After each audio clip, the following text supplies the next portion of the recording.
Nakon 15 časova Aleksandar Vulin je obišao zdravstveni centar u Kosovskoj Mitrovici, gde je razgovarao sa pacijentima, osobljem i upravom. Problemi sa zakasnelim zaradama, isplatom dežurstava i primanjem radnika koji su radili na ugovor rešeni su.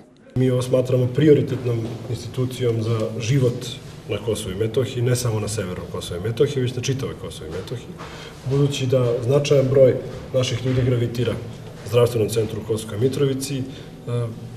Znate da je zdravstvena zaštita važna i bitna i znate da na jugu ona ne funkcioniše sa istom mogućnošću kao što funkcioniše na severu Kosova i Metohije.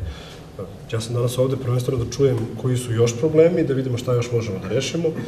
Sa velikim zadovoljstvom i zahvalnošću Ministarstvu zdravlja moram da kažem da smo onaj prošli problem sa zaradama rešili pa u roku kada smo i rekli da ćemo ga rešiti. Direktor centra Milan Ivanović predočio je prioritetne probleme.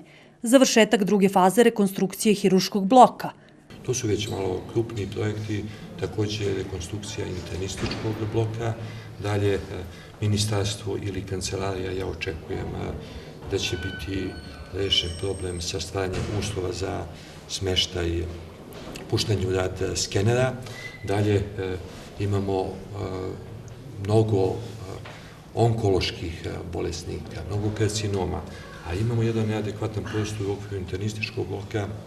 Tu treba nekoliko miliona da bi se napravila ta onkološka bolnica.